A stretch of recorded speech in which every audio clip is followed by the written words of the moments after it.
Good evening, man. Welcome back. It has been a 13-month sabbatical since Ivan and I did Legal Tech Live, and really excited to have Chris Chandler and Sujeesh Krishnan from Kinnami Software Corporation and their product, their legal technology product, is the AmiStamp. And this is an Ethereum blockchain-based stamp for recording evidence, protecting copyrights. Forgive me, guys, if I screw it up a little bit as we're discussing this. I'm going to have you guys with the subject matter expertise explain it. From what I was reading, it looked like it's a way to digitally protect your documents in the Ethereum blockchain. Your not just your documents, but your digital content.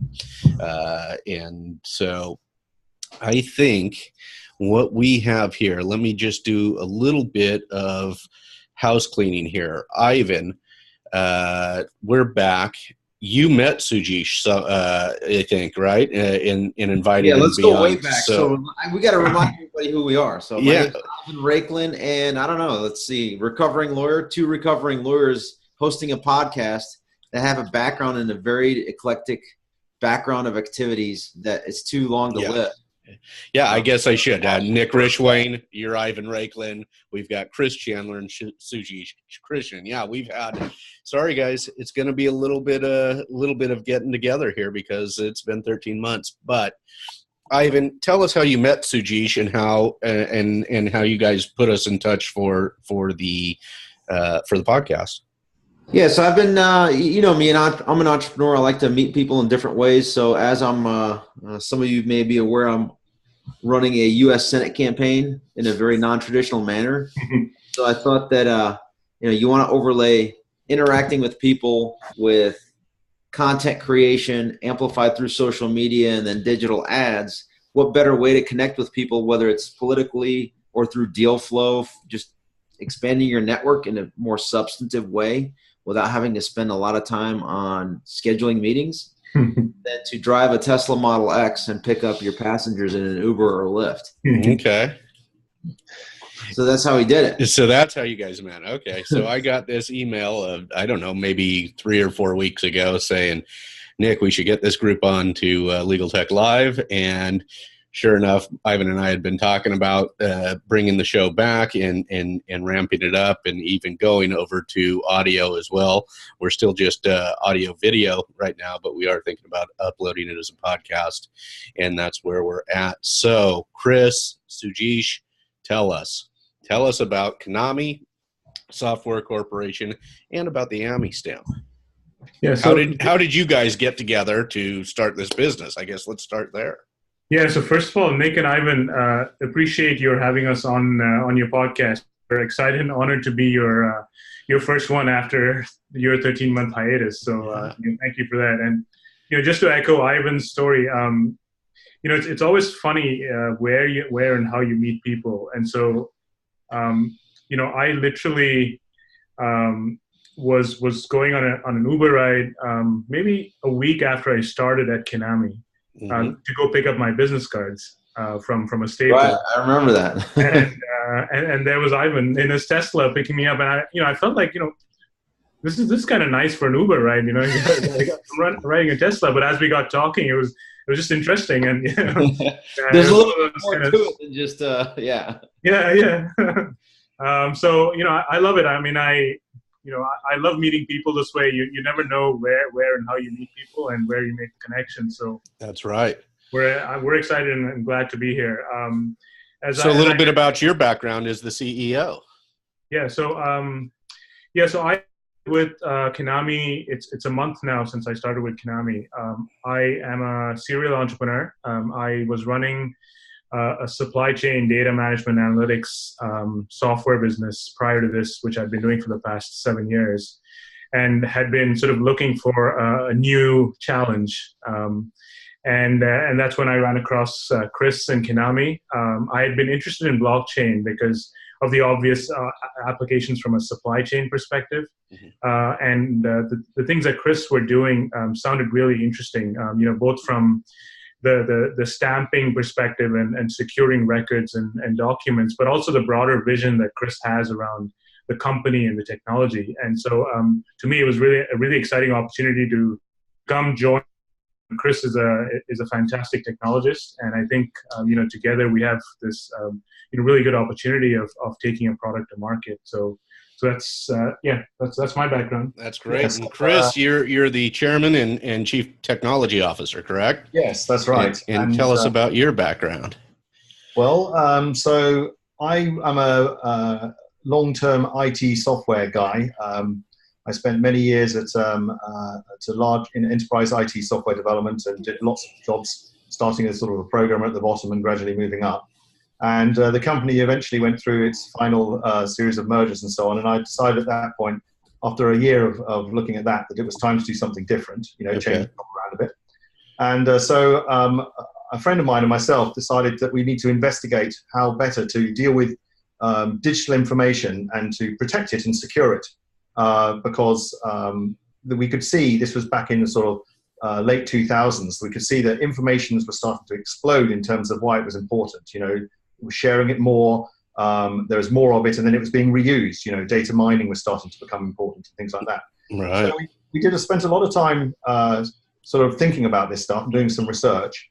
And eventually in 2015, my co-founder and I founded the company, and we had looked at all the technology that we'd come up with in research and decided it was time to bring some of it to market. Okay. And we figured that start small and try and get some experience. So we invented and built the AmiStamp product and launched it in May 2017. And at the time, it wasn't a blockchain product. But what we actually did is we solved the problem without using blockchain of how to secure records in a way that makes it impossible to argue that they've been changed when you look at them again later. And then later, the blockchain technology had matured enough because we'd been looking at it for a while. Okay. And we decided now was the time to add that in. So we added that into the product as another form of verifying the authenticity of your document. So we're kind of blockchain agnostic, but today, as you said, we're using it. I mean, one interesting thing about it is they were actually publishing these stamps on Facebook and Twitter. So that was the alternative place as a permanent record, because you can always go back into history and find things, right? Right.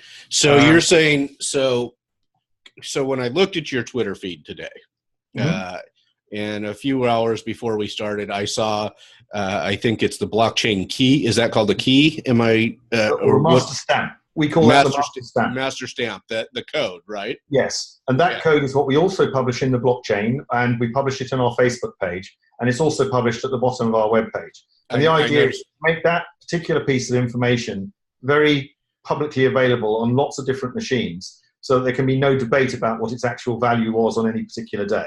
And that means you've got a secure date for that particular key. Then everything else that we stamp hangs off that master stamp.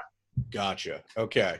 So let's back up here. Ivan, he's a tinkerer, so you'll see him bounce in and out on occasion. He's always tinkering.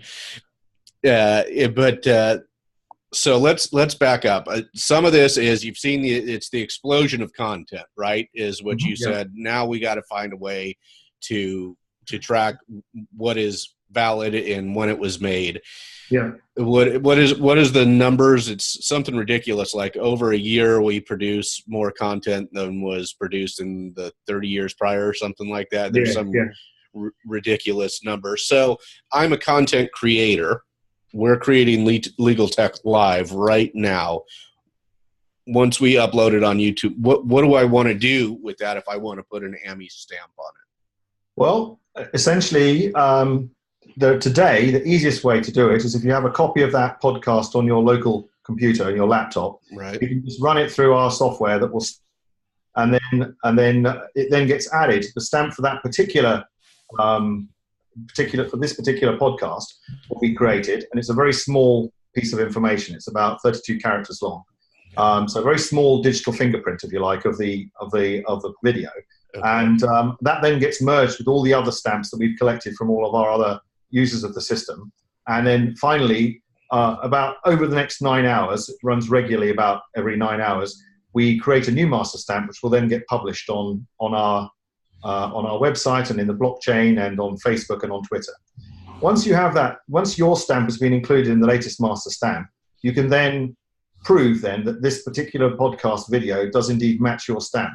And so what you would do tomorrow, for example, let's say you stamped the video today, what you would do tomorrow is you would create a certificate. And what the certificate does, it contains all the proof necessary to match up your particular video with the master stamp that's on that's been published in the blockchain. So now nobody can deny that you had this particular video on this particular date. The second thing we do with it is if you've configured our system the way we hope you would, you've also put in some information that describes yourself as the creator of this information. So, for example, you might put your name and address. You might put a picture of yourself, something that demonstrates, depending on how comfortable you are with your privacy, you might want to put your passport number in or your social security number.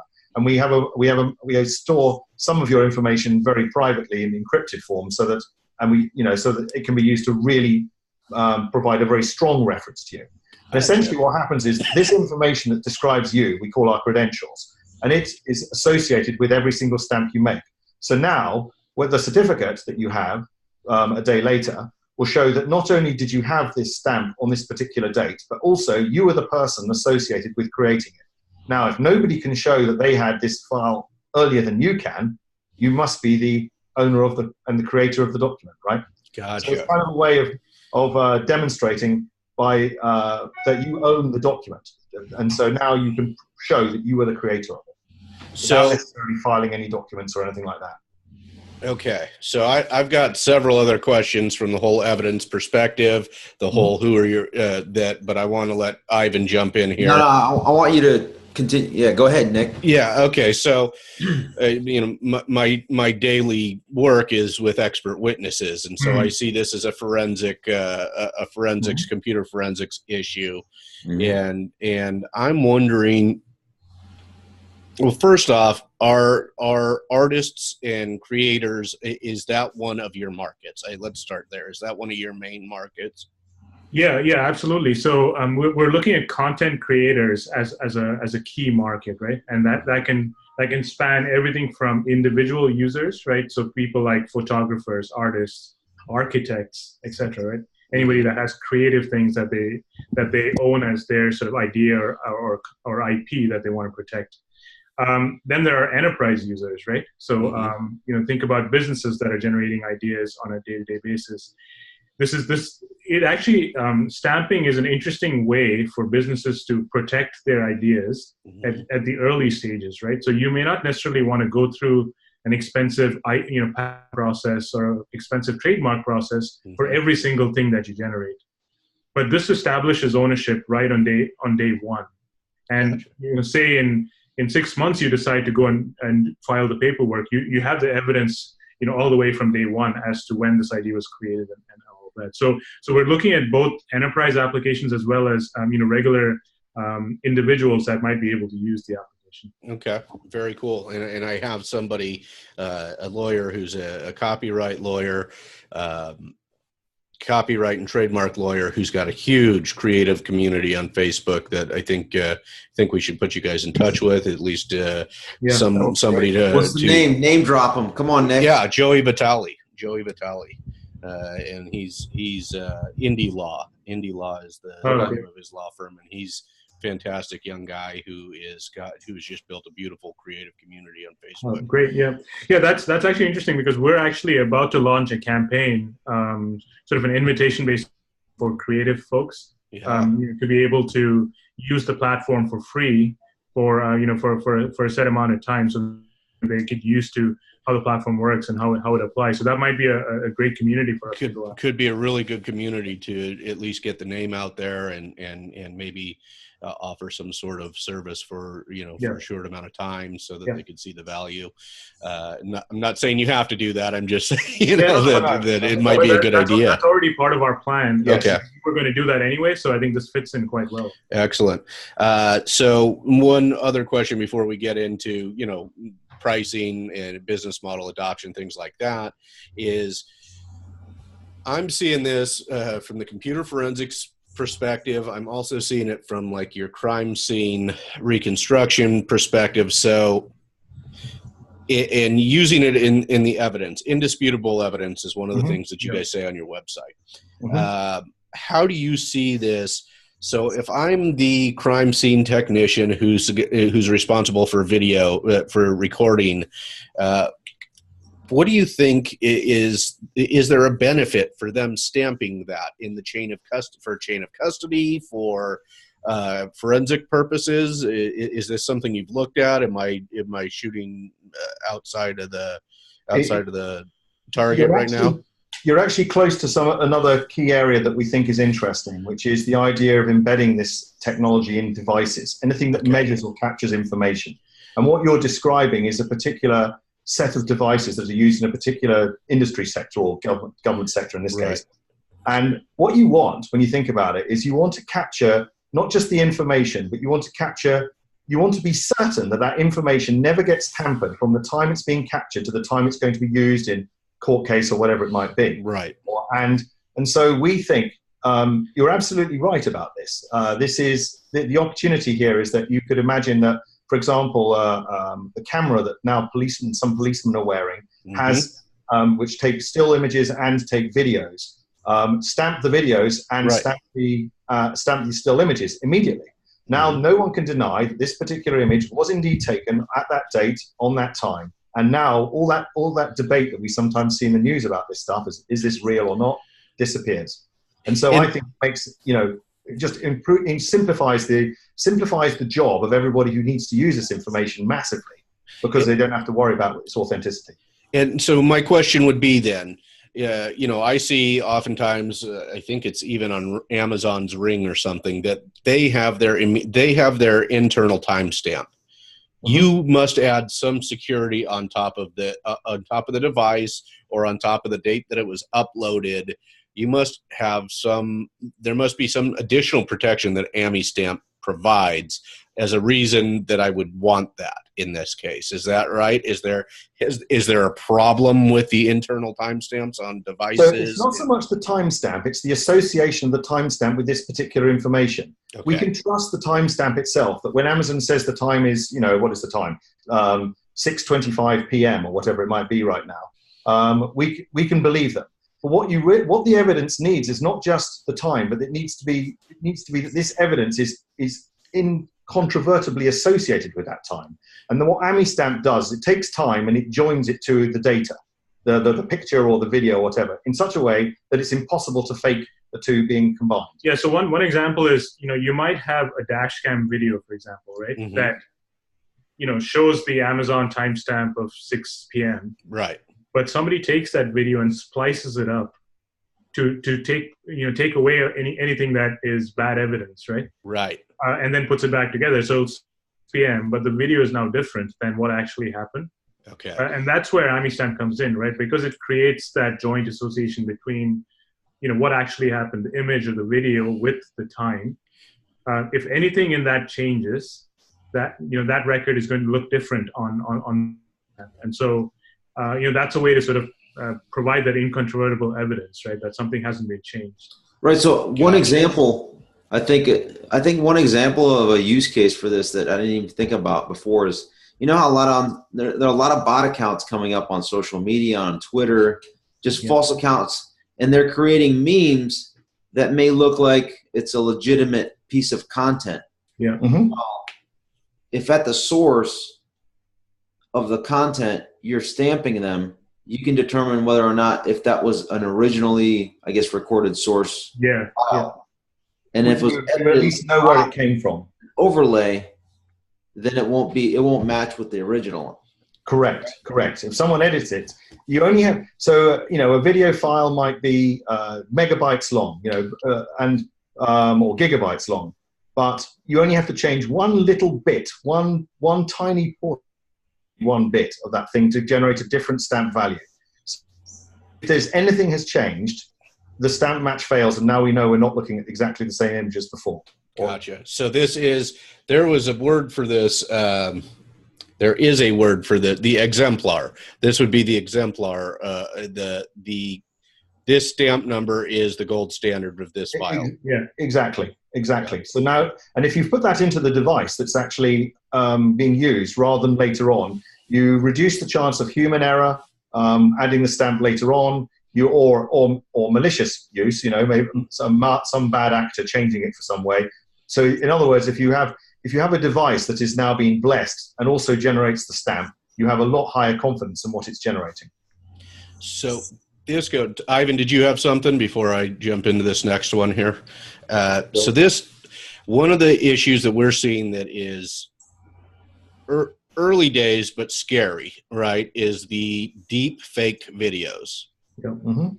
Is where they can take my face and overlay it with Ivan's, and Ivan who's running a political campaign, and now I'm saying things. I've got Ivan's face and Ivan's voice, and I'm saying things that Ivan wouldn't say. Yeah.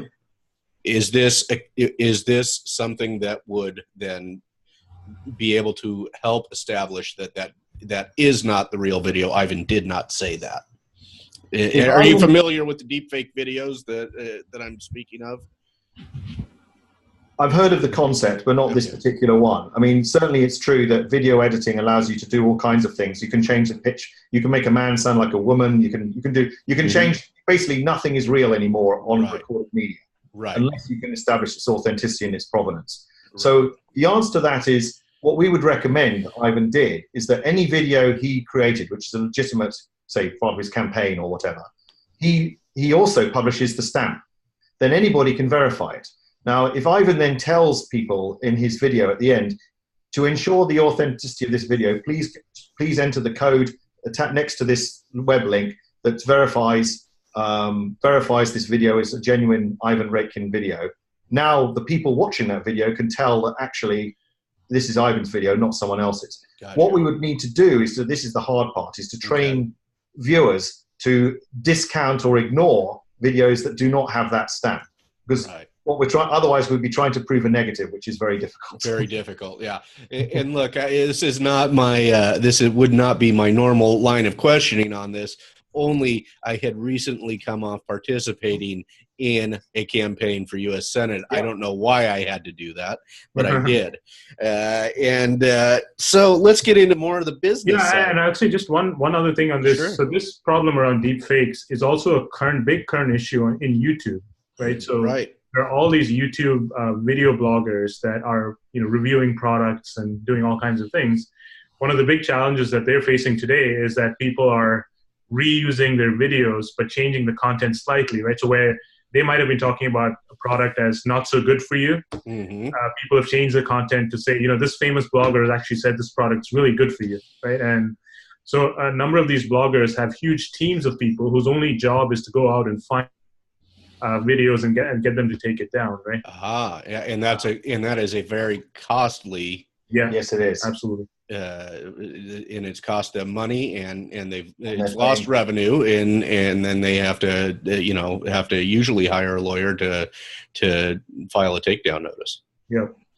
Ivan, let's get into the business side of things. So, which is where Ivan is certainly more. I'm more evidentiary, and he's certainly more the startup guy. So let's hear some market adoption rates. You guys have been doing it for about. Wait, hold on. I think I want to. I got another one. I just want to flesh this part out real quick. So, last week, what was it?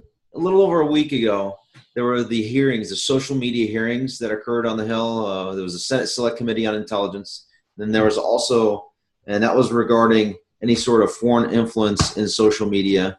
And then also the House Energy and Commerce Committee was talking about shadow banning and influencing content so that it's not coming up to the top of the searches, even though it's the most engaging pieces of content. Now, the reason why I'm referencing that is, and going back to social media, because the more the conversation in our daily lives occurs there, right? A lot of people are offboarding, if you will, from legacy media, your single duplex TV channel, and engaging more on social media. Yeah. There's a lot of noise out there of content, and it's getting more and more, it's shifting from text to pictures to moving GIFs, right? And then to video, to augmented reality video, like your overlays, like we were just talking about with Deepfake. Do you see this as potentially your technology being used to ensure that I don't even know how to ask the question because I'm thinking about it as we're talking about it right now. Yeah. Use the technology to ensure the integrity of the content. So that yeah. I mean, how would you do that? Yeah, I mean, this is something we sort of talk about and debate quite a bit, because I think one of the underlying sort of motivations for us as a business as well is this idea that we'll be able to turn information into facts. Right. And that, that's becoming more and more critical today in everything, right? Data is increasing, reliability of that data is declining, right? And we have a tagline that says, we're in a data economy today, but where we need to be is in a trust economy, right? Where we can sort of really trust, what we're looking at.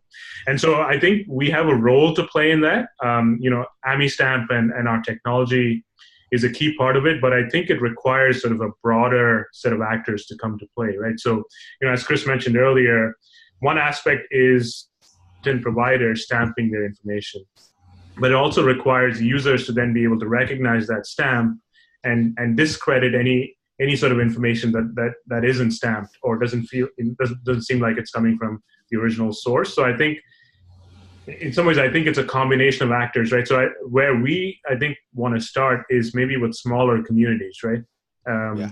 And then sort of build that sort of almost at a grassroots level, sort of build that movement up to a much more sort of larger scale. Because I think tackling the problem top down is just going to fail, because even if we get one or two adopters, that's not necessarily going to move the market. You really need that groundswell. So I guess my question is more at the macro level. Yeah. So more of the if you have the adoption and people who have content that they're trying to protect start using it to prove that this is their content. Yes. Then they get used to that. They've now adopted that as this is a regular thing that I do. Then this is something that I'm going to look for. And also they tell their friends and their peers that this is how they're protecting their stuff now, and it's really working because they're not having to pay teams of people to clean up the mess afterwards. Right. And so now, hopefully, the world, in these communities, they all start to adopt the technology, and then other people will hear about it, and it gets wider from there. Yeah, and then Ivan, just at the macro level, that our technology will enable this. What we need to find is ways to sort of communicate that effectively, right? So think about if you right click on a Word document, you can look at properties, right? That gives you a bunch of characteristics of that document. Right. You could have properties on an image or properties on a video that actually give the AmiStamp information, right? So something that the user to not have to go through a set of hoops to get to, is this stamped or not, right? So I think that's the bit that we still need to identify and solve. Very interesting. And it could be partnerships and so on. I mean, Word itself could do with stamping a Word document. You bet. That could, and PDF, I see what you mean from the grassroots level. That it seems to be where the adoption would be like internet adoption, right? 25 years ago. We need to have people. We need to have early adopters who start spreading the word. Yes.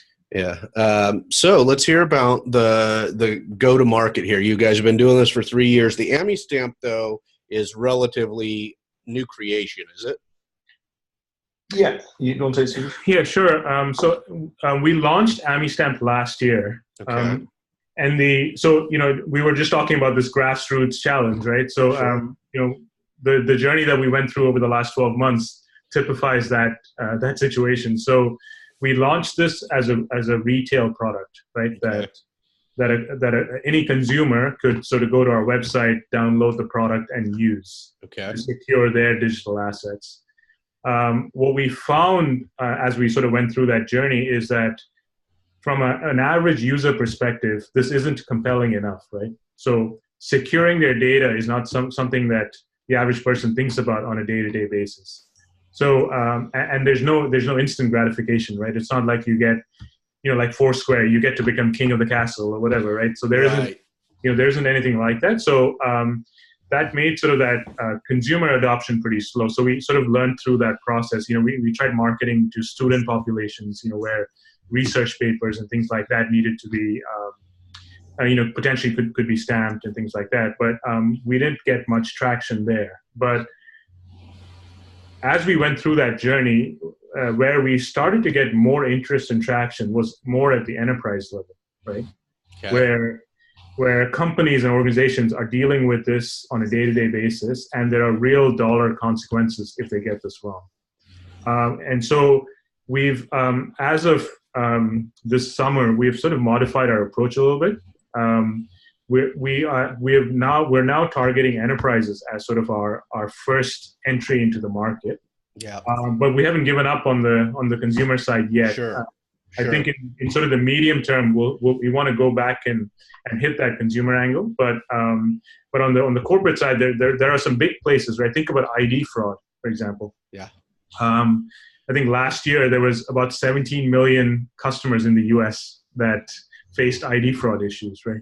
I'm thinking immediately the Tesla issue where they had the worker who set up his own operating system. He's now in the whistleblower, he's claiming whistleblower status, but he was fired and they brought suit against him in Nevada.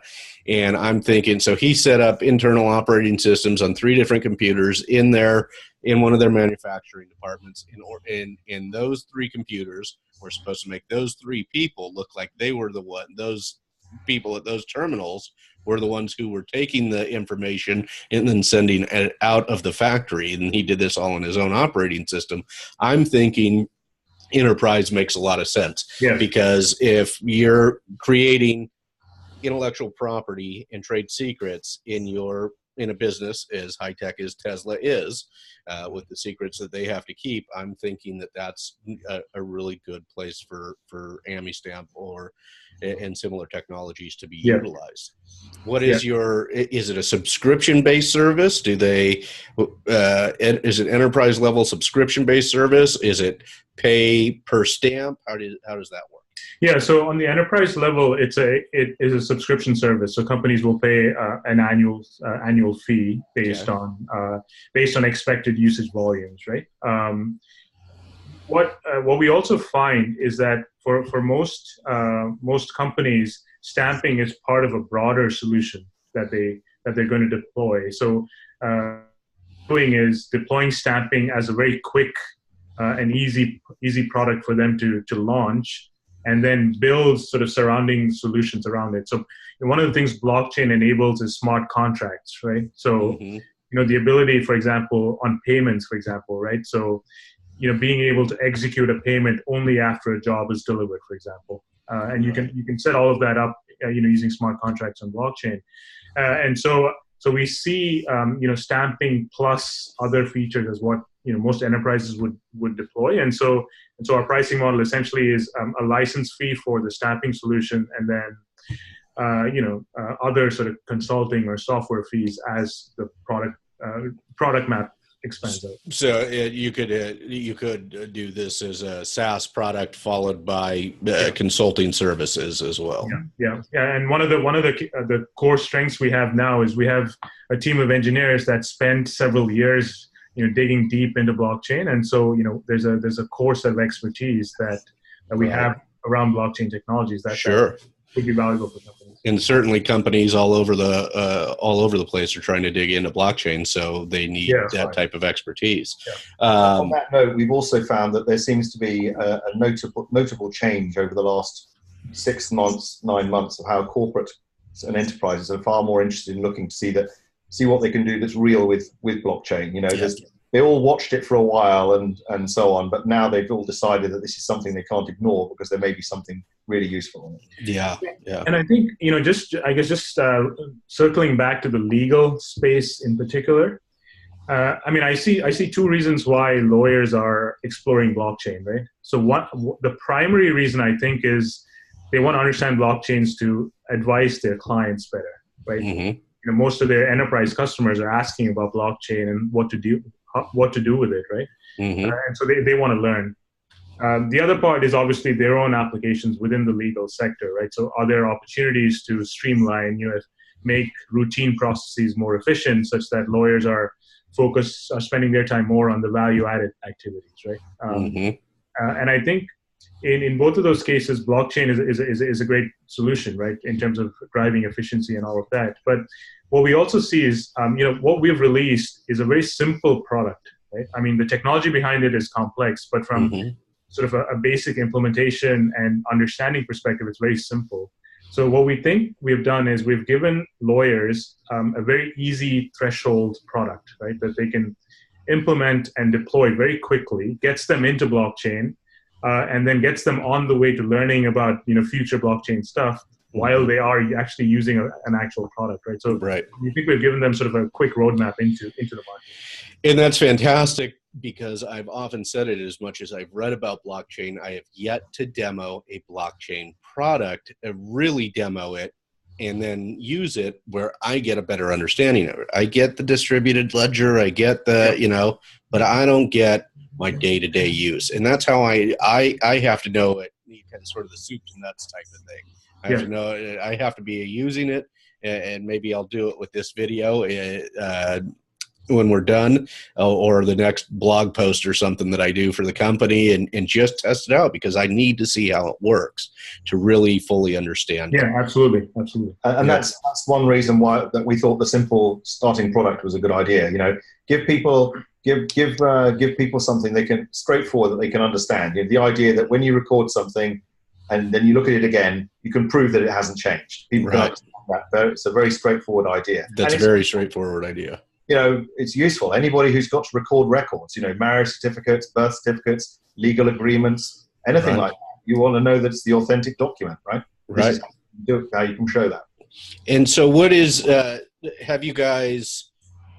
you have some numbers on how you're doing enterprise adoption? Do you have some good clients, anything like that you can share with us?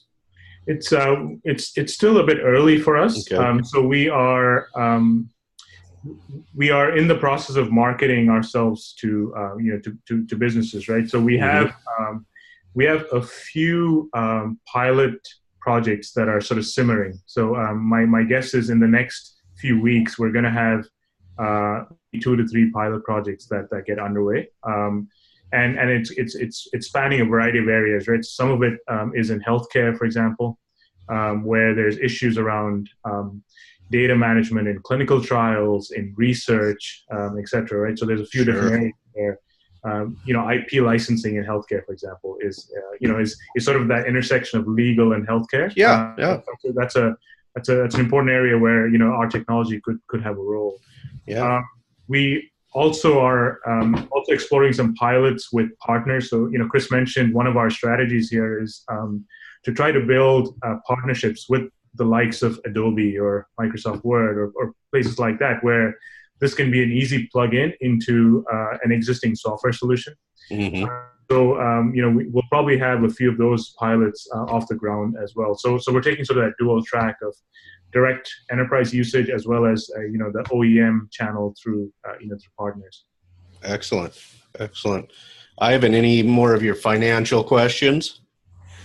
No. So as far as, I'm going to take it a different way. So in terms of, you guys are early stage right now, trying to get product market fit, trying to get it in front of certain clients.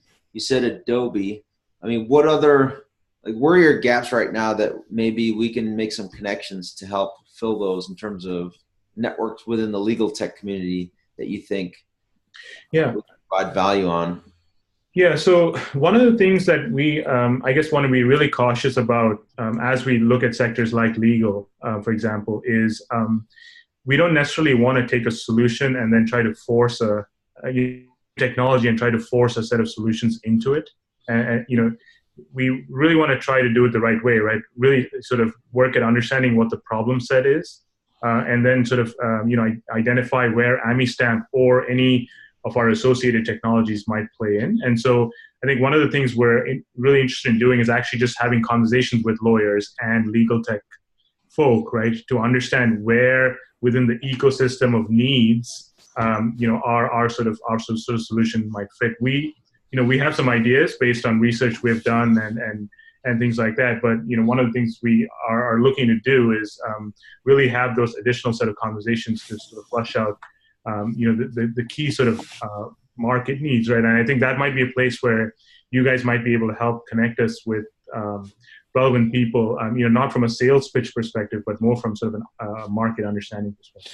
Yeah, I mean, right off the bat, and I certainly don't want to keep you guys all night. We are coming up on about 6:45, but right off the bat, or about the 45-minute mark, I realize it's later for you guys. It is. Seems to me that the Ediscovery business might be, I don't know if that some of your research has pointed you in that direction, but it feels to me, without yet demoing the product, right. There's just so much. This is in your area of expertise, Nick. Yeah. There's so much documentation that happens in litigation these days. So much in the discovery process being one of the most time-consuming and cost-consuming parts of litigation, that I think that the e-discovery space, I'm trying to put in my mind where you guys come into play for that. But if they could somehow speed up the e-discovery process, it would be beneficial. Yeah, what I would love to do in that space really is try to build a partnership with LexisNexis or Thomson Reuters or somebody, right? Right. That is able, and we've already built third-party APIs for an external provider to integrate into our solution. And so what we ideally want to do is just provide the APIs and build a partnership there where this is just integrated into the daily sort of workflow that a lawyer goes through on Contract Express or LexisNexis or wherever else, right? And we don't necessarily want to add this as another solution that somebody needs to use, right? It needs to be it needs to be in the workflow. It's got and then it will just happen. And then later on, when you need those certified records, if you like, you've already got the stamp. You just got to get the certificates for those, and away you go. Now you've got your proof that the documents you're looking at are indeed the genuine ones, and they haven't been altered by anyone. Right. Yeah, I'm, and maybe rather than shooting at the behemoths of LexisNexis and or Thomson Reuters, there's smaller cloud-based newer systems, Logical and Everlaw, who are more on the cutting edge of legal technology and e-discovery, that you may look at reaching out and communicating with those groups. Cloud-based service companies would be ideal because we are a cloud-based service. I mean, that's how the system works. And we, like all the other cloud-based services, we have web-based, cloud-based service APIs. So you can imagine that an easy way, we hope, that other people will be able to integrate our technology is by using our cloud service in conjunction with their own to build this lot greater solution that is more attractive to the lawyer customers themselves, who are using this technology. Yeah. And as I understand it, Logical and Everlaw are both entirely cloud-based. Okay, great. Okay, great. Thank you. Now, do you guys feel you have the expertise in understanding blockchain and deploying this in using the most current, I don't even know how to ask it, algorithm? Yeah, so that's a fair question. The technologies are evolving really fast. And there are changes going on pretty frequently. We are trying to keep up to speed as much as we can. So I'd say, our team has been spending a lot of time, very deep in the technologies and sort of exploring all the new things that are coming out. So, for example, there's a lot of new technologies coming out in blockchain, beyond just the standard Ethereum and Hyperledger solutions. And so we're constantly keeping an eye on that and trying to come up to speed there. So I'd say our team's pretty strong. That's my business opinion. I'll leave it to Chris to talk about it from a technical perspective. So as CTO, my job is to try and keep on top of this stuff. And we do indeed, the software engineers and myself are indeed spending time. For example, you've probably heard of the EOS blockchain, which has been recently became much more generally available in June, I think it was. And this is another alternative to Ethereum that does smart contracts and things like that. It's different, but the big difference between that one is that the big difference is that it uses proof of stake rather than proof of work technology to manage the transactions, to authenticate the transactions that are being added.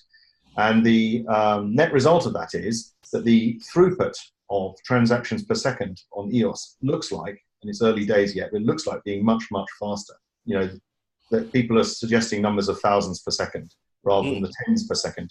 So this is very, very interesting because it opens up a lot more opportunity for public blockchain use as well.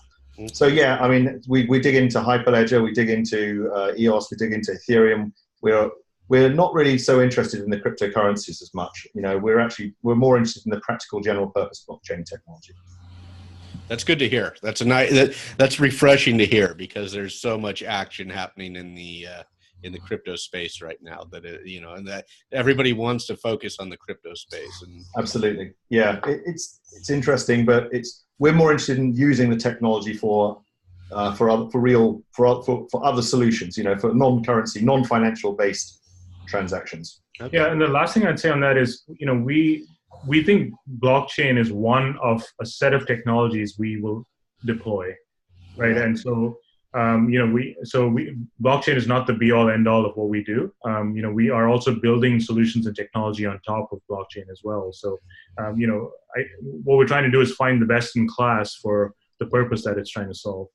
So as I mentioned earlier, so my original co-founder and I did spend some time doing research, and we've been revisiting that technology recently for the corporate enterprise space, and we think nicely as in conjunction with blockchain as to extend the capabilities that can be offered. So we see the company in the future offering more services. You know, AmiStamp is a little piece of it as a platform with multiple pieces of technology to solve specific business problems, and we think that that's the way to generate real revenue and corporate sales.